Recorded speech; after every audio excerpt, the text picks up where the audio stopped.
Bonjour et bienvenue à tous et à toutes dans ce journal hebdomadaire Le Tibet cette semaine.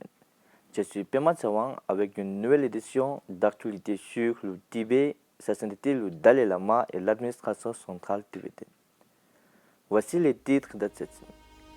Sidyon Pemba Tsering félicite le président élu des États-Unis, Donald Trump. Sidyon Pemba Tsering félicite Nancy Pelosi, président émérite de la Chambre des représentants, et Jim McGovern, membre du Congrès, pour leur réélection à la Chambre des représentants des États-Unis. La délégation parlementaire tibétaine entame un travail de plaidoyer en faveur du Tibet dans les pays baltes. L'exposition Rivers of the Sky met en lumière la mauvaise gestion des réseaux fluviaux vulnérables du Tibet avant la COP29. 10e conférence des jeunes chercheurs tibétains à l'Institut central des hautes études tibétaines à Varanasi. Les délégués tibétains soulignent les préoccupations liées au barrage de Dergué au premier jour du sommet des Nations Unies sur le climat COP29. Le sommet bouddhiste asiatique 2024 se concentre sur le renforcement de l'Asie par le bouddhisme. Le Bureau d'information sur le Tibet participe à un séminaire organisé par l'Alliance chinoise pour la démocratie.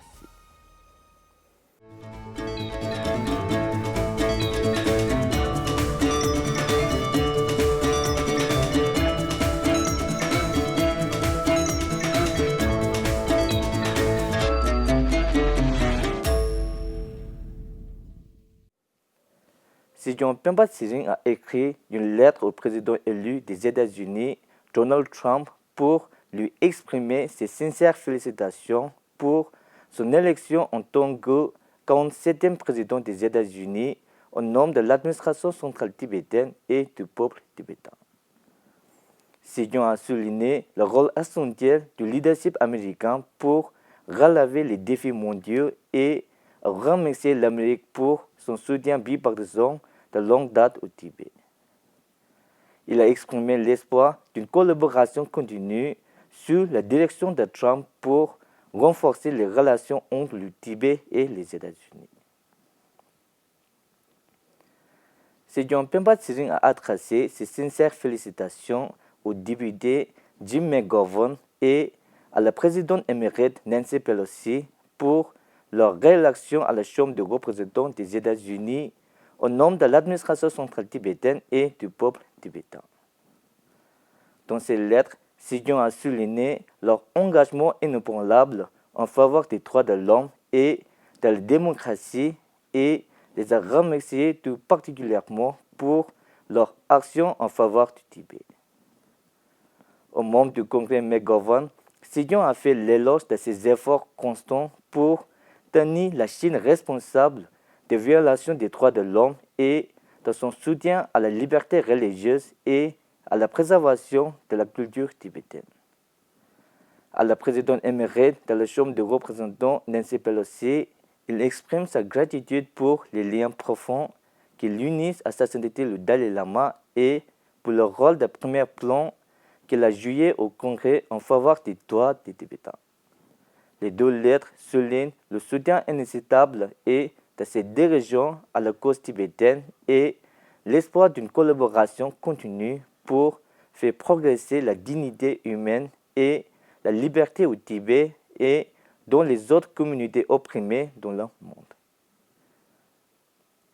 Lors de ses récentes visites aux communautés tibétaines de Siliguri et de Kalimpong, Sidyon Pemba Tsering a abordé les principales questions auxquelles sont confrontés les Tibétains. À l'Institut Ségur, il a réitéré l'engagement de l'administration centrale tibétaine en faveur de la voie du milieu en soulignant les changements mondiaux, l'importance de la législation américaine soutenant le Tibet et l'intensification de la répression culturelle par la Chine, notamment par le biais des internats gérés par l'État. Il a exhorté les Tibétains à étudier leur histoire afin de préserver leur identité en recommandant des ouvrages d'érudits tels que le professeur Michael Van Wolfram. À Kalimpong, Sidyon a visité des institutions tibétaines et s'est adressé à des étudiants pour leur parler de l'importance géopolitique du Tibet et des préoccupations environnementales. Il a souligné le rôle essentiel de sa sainteté le Dalai Lama dans le développement de la voie du milieu, la promotion du dialogue sino-tibétain et l'établissement de communautés tibétaines en exil avec le soutien de l'Inde. Soulignant l'unité avec les autres communautés opprimées, il a encouragé les Tibétains à rester informés et à s'engager au niveau mondial pour renforcer leur cause, tout en insistant sur le fait que la compréhension de leur histoire est cruciale pour préserver leur héritage culturel. Du 8 au 11 novembre, Sejong Pemba Tsering a visité des institutions tibétaines et rencontré la communauté tibétaine à Kalimpong et au Sikkim. Il s'est recueilli dans les principaux monastères bouddhistes et a rencontré des deux dirigeants locaux, dont le ministre principal du Sikkim, Prem Singh Tamang Golay, et le président du Parlement tibétain en exil, Khenpo Sonam Tembe, lors de l'inauguration du temple Mindoling Sangdo Paris à Tumlang, dans le nord du Sikkim. Le 12 novembre, à son arrivée à Lisbonne, Sejong a été chaleureusement accueilli par le représentant Rinzing Genkan et Alexandre Correa du groupe d'appui au Tibet. Ses engagements au Portugal comprenaient des interviews avec les médias Lusa et Expresso, une réunion avec le professeur Paulo Moret et des discussions avec les députés portugais sur l'importance géopolitique du Tibet et la question de la réincarnation du Dalai Lama. Il a exhorté les députés à adopter une position similaire à celle des États-Unis sur le Tibet. Une délégation parlementaire tibétaine comprenant les députés Geshe Haramba Kowo Lobsang Phinde et Wangdu Dorje visite l'Estonie, la Lituanie et la Lettonie du 10 au 16 novembre. Le 10 novembre, ils ont lancé leur campagne à Vilnius lors d'un petit déjeuner de travail avec Denis Zelima, député européen et ancien président de la Cour constitutionnelle de Lituanie.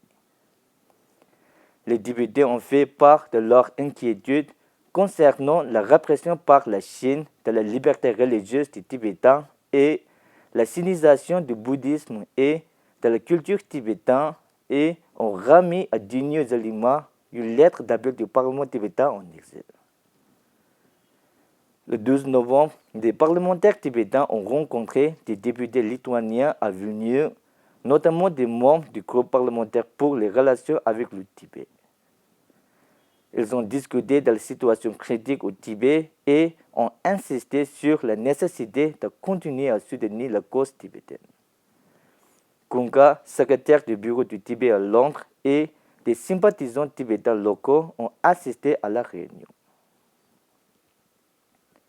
Plus tard dans la journée, la délégation tibétaine a visité la Seima de Lituanie en pleine transition politique.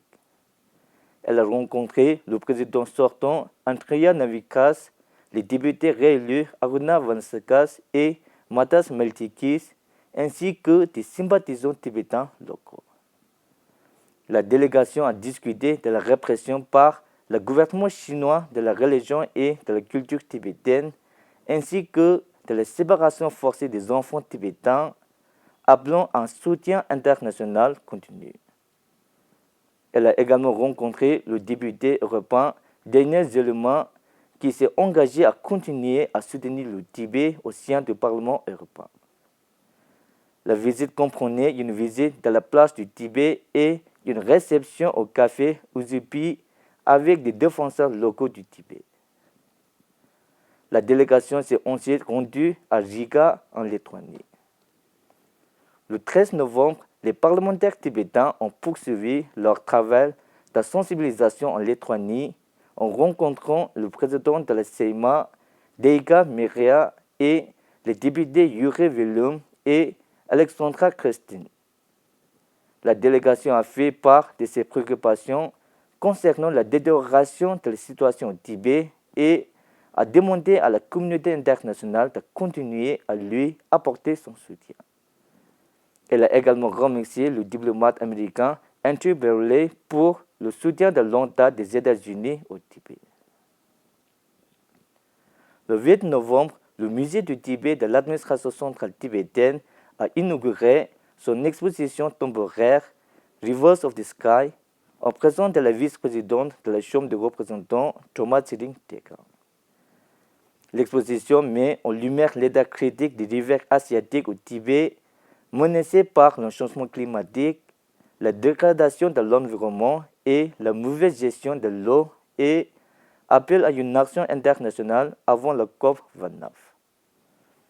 Le militant écologiste tibétain Padma Wangke, connu pour son projet de plantation d'arbres au monastère de Dzurpu au Tibet en 2000, a parlé de l'impact de l'extraction des ressources au Tibet. Padma a partagé son expérience de témoin de l'extraction à grande échelle du bois de la région tibétaine au profit des entreprises d'État chinoises et des entreprises privées au cours de la cérémonie et a rappelé comment il a reçu le soutien de sa sainteté le Dalai Lama et du Parti vert allemand pour réaliser son initiative de plantation d'arbres à l'intérieur du Tibet. La 10e conférence des jeunes chercheurs tibétains organisée par l'Institut de politique tibétaine s'est déroulée du 9 au 11 novembre à l'Institut central des hautes études tibétaines de Varanasi. Plus de 30 jeunes chercheurs ont présenté leurs travaux sur la religion, l'histoire, la société, l'environnement et la communauté tibétaine en exil, mettant en lumière divers aspects de la culture tibétaine. Dans son discours, le directeur de l'Institut de politique tibétaine, Dawat Tsering, a souligné la nécessité pour les Tibétains en exil de s'engager dans des discussions internationales sur le Tibet afin de contrer les récits de la Chine sur l'histoire tibétaine. Le professeur Lobsang Tenzin Rinpoche, représentant de l'Institut central des hautes études tibétaines, a félicité la conférence d'avoir exploré le passé, le présent et de l'avenir du Tibet. L'événement comprenait une session spéciale sur les méthodes de recherche de l'utilisation par la Chine du terme Xinjiang pour dessiner le Tibet et s'est achevé par des visites de sites historiques locaux. Cette année, la plus grande conférence des Nations Unies sur le changement climatique, COP29, se tient à Bakou, en Azerbaïdjan. Les représentants tibétains Dechen Palmo et Tundrup Wangmo de l'Institut de politique tibétaine mettent l'accent sur les défis environnementaux du Tibet, en particulier sur l'impact potentiel du projet de barrage d'Irgué sur les rivières Tichu. Dès le premier jour, ils ont lancé une campagne avec des brochures intitulées Say No to the Dirge Dam Project in Tibet, soulignant les risques écologiques et culturels pour les communautés tibétaines. Leur action vise à obtenir un soutien international pour protéger les rivières et l'écosystème du Tibet de développement hydroélectrique non durable, en soulignant l'importance du Tibet pour la sécurité de l'eau et la résilience climatique de la région. Au début de semaine, le Tibet TV a interviewé Dechen Palmo sur la présence du Tibet au sommet de la COP et sur ses initiatives en cours. Retrouvez l'intégralité de cette conversation qui sera diffusée sur nos plateformes de médias sociaux. Le premier sommet bouddhiste asiatique dont le thème était le rôle du bouddhisme dans le renforcement de l'Asie s'est tenu à New Delhi les 5 et 6 novembre sous l'égide de la Confédération bouddhiste internationale. La présidente Drupadi Murmur a inauguré l'événement en soulignant l'engagement de l'Inde en faveur du dialogue interreligieux. Le message de sa sainteté, le Dalai Lama, a ensuite été lu par le vénérable Chargé Khyentse Jangjo Chunde, dont le message principal est un appel à l'unité. Tenzin Lekche, porte-parole officiel et secrétaire adjoint aux relations internationales du département de l'information et des relations internationales de l'administration centrale tibétaine, a présenté le bouddhisme tibétain, son importance historique et spirituelle et sa pertinence dans le monde d'aujourd'hui. Il a également parlé de ses enseignements et de l'impact mondial de sa sainteté le Dalai Lama en mettant l'accent sur ses messages relatifs aux valeurs bouddhistes, à la science et à la religion. Tout au long de ces 2 jours, les discussions ont porté sur le rôle du bouddhisme dans la promotion de l'harmonie sociale, de l'équilibre écologique et de la coopération interconfessionnelle. Plus de 700 personnes, dont d'éminents dirigeants bouddhistes de toute l'Asie, ont participé à l'événement. L'Alliance internationale chinoise pour la démocratie a organisé un séminaire de 2 jours à l'Université de Sydney les 9 et 10 novembre, au cours duquel d'éminents démocrates chinois, des universitaires et des dirigeants taïwanais ont examiné le modèle démocratique de Taïwan comme source d'inspiration pour la Chine continentale. Ching Ching-trong, l'événement a accueilli Wang Tran, un leader pro-démocratique de Tiananmen, qui a proposé 6 stratégies pour renforcer le mouvement démocratique chinois et a fait l'éloge du gouvernement tibétain en exil en tant que modèle. Tawa Sammo du Bureau d'information du Tibet a plaidé en faveur d'une collaboration démocratique sino-tibétaine plus approfondie en soulignant l'indépendance historique du Tibet et en soutenant la politique de la voie du milieu. Parmi les autres participants, Liu Kang-chen, Xin Min-cheng et Sun Hua-jing ont renforcé la coopération entre les groupes démocratiques. C'est tout pour cette semaine. Merci d'avoir suivi. À la semaine prochaine.